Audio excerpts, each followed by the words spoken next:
Kemper Profiler Tones and Talks. Hello everybody, hello internet, hello Mr. Thomas Dill. How are you? There you are.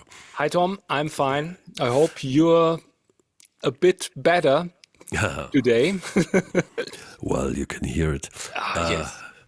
It's not too bad, it's just annoying. And most of all annoying to you because maybe I catch the mute button in time. We're in season 4, by the way, and this is going to be episode 11, if I'm correct.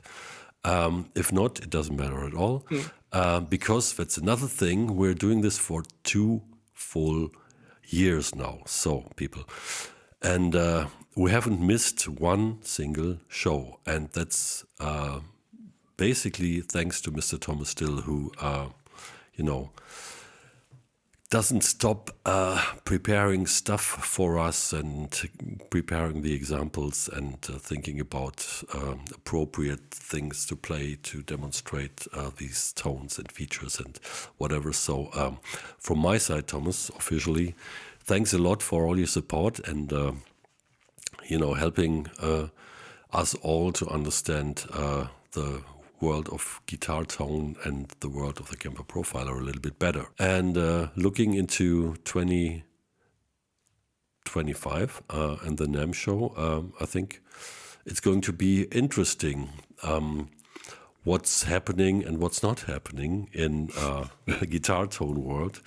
And an amazing thing that is happening is that even as cabinets are not so important anymore, one might think and say. And, well, I'm one of the first ones who was happy to be able to get rid of cabinets. But there are some occasions where cabinets make a lot of sense. And I must admit, it's a sexy thing as well. Because we just announced a couple of days ago a Kemper collaboration with the Zilla cabs. And this collaboration means that Zilla now are producing 2x12 cabinets, slanted 2x12 cabinets. Here you can see the photos. And they have a website with a, maybe, how would you call it? A custom designer tool, a custom cabinet designer tool. And that's pretty amazing what you can do there because you can choose your cabinet format, even different than 2x12, and you can select a various combination of, the toe legs, the color of the toe legs, the color of the grill, the making of the grill, the wedges, if they should be plastic, leather, metal, whatever, and the grips and all these things with wheels, no wheels, and everything. And they are shipping worldwide. And the pricing is pretty reasonable, I would say. And I just spent, as I was visiting the HQ at Kemper last week, I was spending some time with 2 of these 2x12 cabinets. And it's fun, just to be honest, because, here are the 2 things set up in the Kemper showroom. And, 2 cabinets like this in stereo, it's definitely fun. And as we said in the announcement, sometimes it's just about moving some serious air. And that is indeed fun. Do you want to haul them around, schlep here and schlep there? Most probably not. But there are also some situations where you have no other choice than using or bringing a cabinet because there's no PA or just a little vocal system. And so if there's a drummer, you just need something to make yourself heard and make yourself heard for everyone in the band as well. What are your situations where you would think a cabinet makes sense? Or maybe let's start why... are you happy about not having to use a cabinet, or do you still use cabinets? I'm old school. You're old school. I'm the air mover. So I you are. really like, listening to a cabinet. This is I was used to play all the time. It's okay to play with in-ear monitoring, especially in studio situations or on stage on silent stages. But if you ask me, what's your favorite type of monitoring, then it's a guitar cab, definitely, or a speaker cabinet standing beside me, to get a little bit of tone from the guitar that I can control. So I'm not the guy that is very loud on stage. Some people might say he's lying, but I think I'm not that loud. But so I really like to have a little bit of my signal coming out of a speaker. So this is my preparation for all that. Yeah, as you were answering, I was thinking about that. Well, for me, it is, I mean, the, what I think is not relevant to begin with, but I always listened to records and I was always listening to concerts, and that what I heard was shaping my expectations of a guitar sound. And then when I had, the first amplifier and stuff like that, I was very disappointed because it sounded so different. And I was working all the time to go to that, I don't know, how would you call it? Production sound. Yes. And my dream was to work with that production sound, to be in control of what everybody else is listening to, and if that that that is exactly what I'm listening to and working with, and so it was obvious for me, even 20 years before it was possible, that I would go for something that takes away that pure cabinet thing for the guitar player. What it does to the guitar playing, on the other hand, is really something nice, because as a guitar cabinet, a regular guitar cabinet with a regular guitar speaker, it has this very focused beam, even if it's 4 by 12 or so. These build up to one fist or one beam, which usually in the first rows of a concert can be pretty abrasive and kill everybody if you're too loud on the stage as a guitar player. But that beaminess is exactly great when you direct that beam at your pickup and work with that beautiful feedback that it creates. And so there's an upside and a downside. Definitely. So what you lose. And this episode is trying to be a little bit, I don't know, trying to explain the good, the bad, and the ugly, and the very, very useful of having a cabinet, or even having no cabinet, or have something in between. Because what Kemper did, and you guys most probably know about that as well already, is the Kemper cone system. There's this specially designed speaker Kemper did together with Celestion, the Kemper cone speaker, which is a twin cone. And now the latest version has even neodyme magnets, so it's pretty light. So you have basically a traditional 12-inch guitar speaker design with no tweeter involved at all, just an added thing, also out of cardboard paper. And that's the closest to a traditional guitar speaker design possible. But it's driven in full range mode and even controlled digitally by the CK Magic, who came up with this imprint tech that allows for, putting speaker characters on top of everything. And Thomas, as far as I know, has spent some time during the last days with it, and I see you have put up, the Kemper cabinet back Just for there. for the look. Yeah, because that's also the Kemper cone. That's how the Yes. speakers are called, loaded, as well as the Zilla cabinets. So that's very important to understand. Of course, you can have the Zilla cabinets with the regular speakers, guitar speakers, but this specially collaboration, gets you the Zilla caps with the cone speakers in there that go beyond that thing.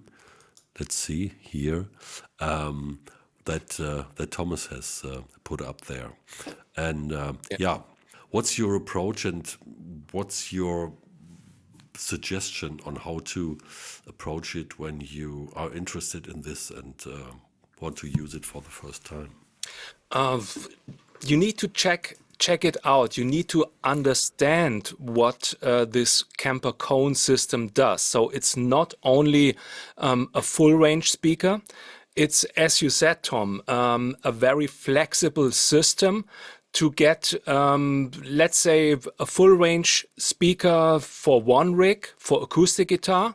This is something I used often, having one rig with acoustic guitar full range mode, then the next rig with, let's say, a Marshall profile with a 4x12 cap profile with a greenback speaker. So I put on the greenback imprint.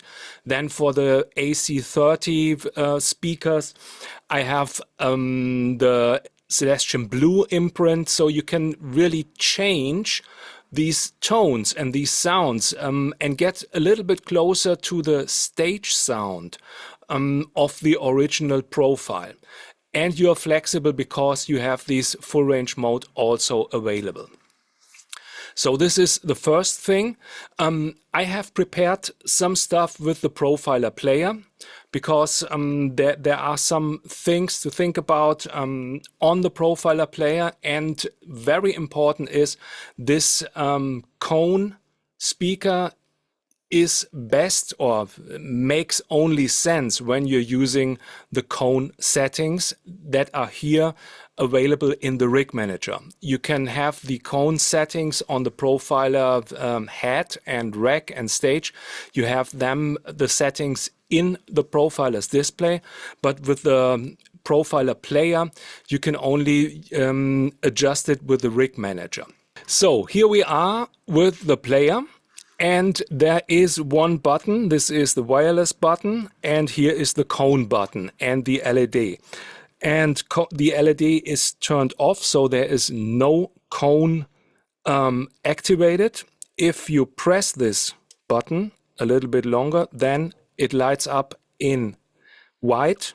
So the cone speaker is activated in full range mode. If you press it again, you get a red light, and that means now you have access to all the speaker imprints. So this is something, if you like to use the speaker imprints, it should light in red, just for you for controlling. So next thing is turning that off again. We are going to the rig manager and do all the adjustments. So here we are. So this is the Profiler sounds, the basic sounds. As you can see, I have the Profiler level 1 here with the 4 effect modules. And you need to go to the output menu. Here we are. And starting first, if you're using a Kemper cabinet, a Zilla cap, or like I say, a stage cap, connect it to your monitor out and use the main output for connecting to the PA system, to the mixing desk, then you need to do some adjustments before using that. I recommend to do that. As you can see, I'm turning the master volume knob on the Profiler player, and the volumes are moving for the main output and for the monitor output. So if you have your cap on stage and you like to turn the volume on the cap on stage down because somebody says it's too loud, then you have a problem because you also reduce the volume for the main out, which goes to the mixing desk. And this mixing desk volume, as I say, should be always the same. So turn off the output link for the main output and set the volume to, I do it 0 dB and have the pad minus 12 dB. That works fine for all the mixing desk I have worked with the sound engineers. Okay, main output should be set to master mono. Then the monitor out. If you're using 2 caps on the monitor out, so left and right, take master stereo. If you're using just one, like I do, take master mono. Very important to get a good signal for your delays or stereo effects that are then in mono. So now, as you can see, I can turn my stage cap volume here, and the main out volume for the mixing desk is not affected from that. Then going to the Kemper cone settings. These are in the output menu all the way down. We have Kemper cone disabled, so this is no LED lighting on the Kemper player. If you enable it, then you have access to some parameters. So the first one is a bass boost. That means if you have placed your cabinet, guitar cab, on the floor, you get a natural bass boost because the floor is resonating. If you have lifted up, maybe if you like to have it nearer, closer to your ear, or put it on a case or something like that, you can get this natural bass boost back when you turn on the bass boost. So this is just check it out, try it. If it sounds better, then take it. Then we have the sweetening parameter. So now with Kemper cone enabled and nothing else, we are in the full range mode. And that means when you have a really neutral setting is at 0 with sweetening, and you can enhance your sound when you turn up the sweetening parameter. That means a bass boost and a high treble boost. So enhancement, giving you a more pleasant tone. Very great for acoustic guitars. So this is the parameter that you can use in full range mode. Directivity is not available, and of course the monitor volume is shown here also. If you have, or if you like to use the speaker imprints, then turn cabinet off. That means the cabinet from the profile here is only for the monitor out turned off. So for the mixing desk signal, it's turned on, everything is fine. You don't have to be afraid that the sound is really bad. So this is definitely always on, and it's just for the monitor sound off. So then you get your guitar cap, and you can choose the speaker imprints. And you have different parameters. So the sweetening is not available anymore, but you have a directivity parameter. That means if you know that if you have a guitar cap, so a guitar cap sounds different depending on the place where your listening position is. So that means if you have that really in front of your face, you get this beamy, stiff, high frequency sound. If you're a little bit out of the center, then you get a more warmer tone.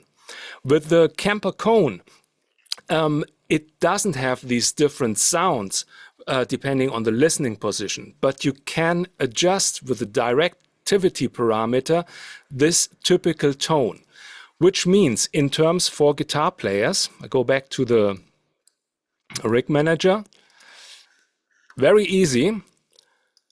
out of the center sound with lower values, so a more creamy tone. And the more stiff tone, the more center tone you get when you turn up the directivity parameter. My favorite setting is definitely at about 9 o'clock. So these are the parameters. Then let's go to the imprints. So here we are, typical guitar speakers. These are all available. Vintage 30, the greenback, a creamback, the blue for the Vox sounds. Then we have the eVoice 12L for the high gain sounds, very great for high gain sounds, and also for the Dumble stuff. And then Jensen or JBLs for the Fender sounds. There is no rule which you should choose. The rule is if it sounds good, it's good. So you need to check it and take your favorite profiles. Definitely check out the directivity parameter and then check these different imprints. And as you can see here, the imprint that you have selected in the output menu, I will select the creamback. This is the one, this is called the global imprint. When you have some profiles where in the cap menu no imprint is prepared, then it automatically goes to the global imprint. So you should, of course, every time if you're using these imprints, take one of your favorite imprints as a global imprint. But you have access for different imprints for each rigs. So in the Profiler Players content, there are different imprints prepared. As you can see in 1.1, sound number 1.1 is a greenback. Then we have a creamback, and the next one, here's the Oxford 12. Then again, I think a greenback, yes, and here we have the Vintage 30. So you can, another thing, what I need to mention, if you turn off the Kemper cone in the output menu, there is no imprint here in the cabinet menu available. Just for you to let you know, if you turn it on, then the imprints are available. So here you can choose what you like to have. So also you have all the speakers available, but you can have the full range mode, and you can use the global imprint. This is when there's no imprint prepared. So for acoustic guitars or for bass sounds, sometimes it's full range mode, very good to have here. And another thing to mention is when you have these acoustic profiles here, there's no cabinet. And even if you have just a global imprint, speaker imprint, guitar speaker imprint, don't be frightened. There is full range mode automatically turned on if there's a cabinet not available. So this is, don't get confused because there's an imprint here with a creamback. Your acoustic guitar will sound fine with the cone, even if there's a creamback adjusted here. Okay, so these are all the things that you need to know. So a little conclusion now, very important. Main volume should be not linked to the master volume knob on the player. Then monitor out master mono or stereo, depending what you're using, 1 cap, 2 cap. Connect the cap to the monitor out and the XLR out for the PA system. Then here, activate Kemper cone. If you like to have the full range mode at all time, turn cabinet off, or don't turn cabinet off on, as we can say, or don't activate cabinet off. And if you like to use the speaker imprints, then select cabinet off and select your speaker imprint. So that's all what I have to say for the cone settings. Do you have something to add, Tom? Question, of course. Yes, of course. So when you are, I don't know, small band, whatever, and you're on stage and you have two cones for stereo, Yes. what you can do with the player, then the audience is forced to listen to mono, right?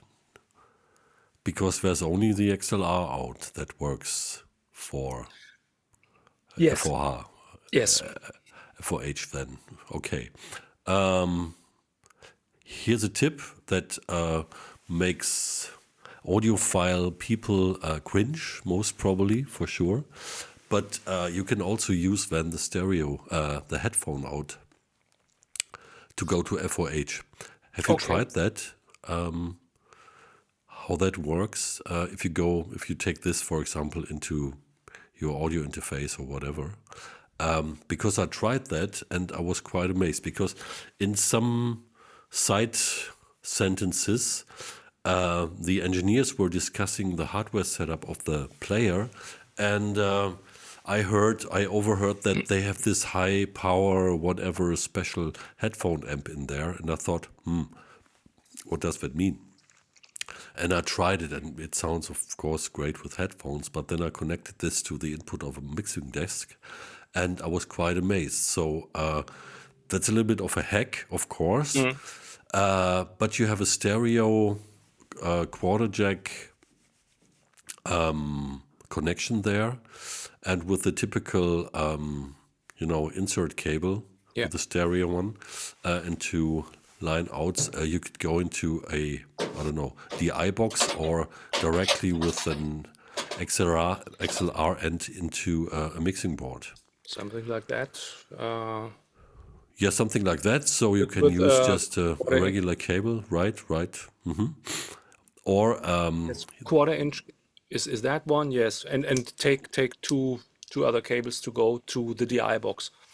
yeah, or just take one of the typical, stereo out to XLR male. Can you say male still? Okay, for the plugs. You need the DI box. You don't need. You don't need it. No, no, I don't think so. But maybe better safe than sorry. Yes. But it's just a question. Try, because I was quite amazed by how it sounded when I plugged it into the digital mixer here, because I needed for one video shooting thing a second output to do some monitoring, and I was so amazed that because I couldn't determine a difference between the USB feed, the stereo one, to the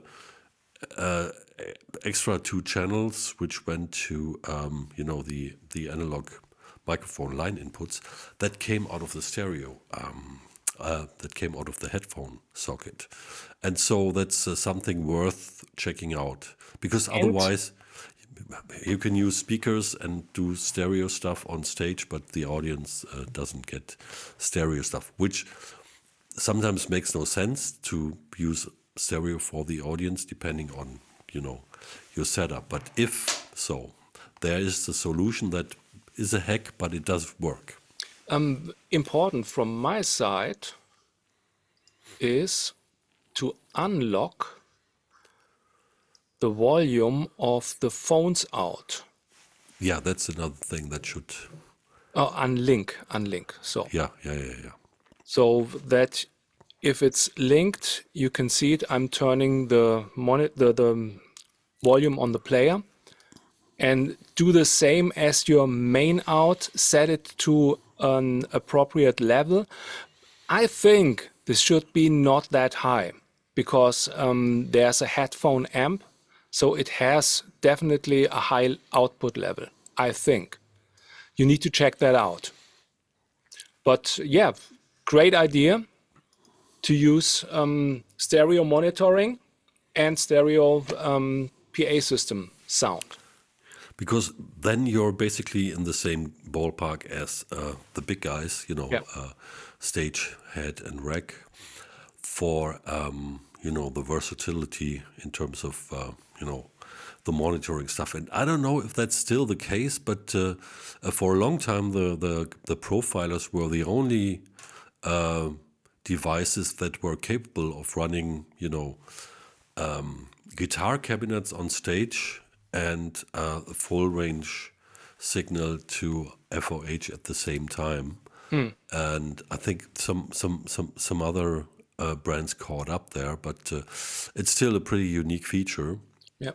And even that you can have choices for the cabinet output, so that you can decide what kind of guitar cabinets you would like to use. There's another thing I like to show you. If you're using normal real guitar cabinets, there's another mode on the profiler player. Where are we here? So when it's red, the cone button, just press and hold it a little bit. Now it's getting orange. So that means, if you take a look at the rig manager, that means that the Kemper cone is disabled, but cabinet is turned off. So you can use your own guitar cab with a power amp, of course, but this option is also available. That's pretty cool as well. Yeah. So So- orange is for the normal guitar cabs. Red is for the Kemper cone with speaker imprints, and white is Kemper cone in full range mode. Okay, cool. Yeah, pretty interesting. And then when you use the acoustic simulator and create a tone, well, then you most probably wouldn't have a cabinet activated anyway, so it will automatically then as well switch to the Yes, full range mode automatically full range. if you're using the cone speakers. Yeah, and we've been talking a little bit briefly about feedback and stuff like that, because it was requested for a couple of times here. Of course, with a guitar speaker or a speaker cabinet, it's easier to create some feedback even in the studio. And it's supposed to be easier than with a full range two-way or more-way speaker system, because the sound is not so focused. But with the Kemper cabinets, it's also not as focused. That beam you described that before, that hits the pickup is not so precise. But with the help of the directivity control, most probably, I don't know if you've tried that. That might be an idea to be a little bit more focused and get it easier going when you're turning your guitar towards the cabinet to get some feedback going. You can use that here. I did use that. You need the sweet spot for feedback and the volume for feedback. With the level, I think it's level 2 or level 3, you have this option that there's monitor out volume. And you can have one expression pedal connected, set that to monitor out volume, just play your recordings, and when you're coming to that tone where you like to have your feedback, then blend in the volume, having the tone from the speaker, and then checking this stuff. I would show it, but it's too loud for this talking microphone a little bit. So we would disturb here the sound. But it definitely works. You need to check that out. And let's say take a little bit of compressor in this rig to have the lower volumes a little bit boosted from the guitar tone, but then fade in this volume, you don't have to have the cap all the time on. You can just blend it in. But sometimes it's cool to have it on, just to have a little bit of guitar cap, and as you said in the beginning, a little bit of moving air to get this get the strings more in the vibration zone, different to recording with headphones, or different recording with the studio speakers. Celebrating 2 years of Kemper Tones and Talks. If you want to check out the Kemper cones, just go to one of the Kemper showrooms and try for yourself. Okay, take care. Bye. Bye.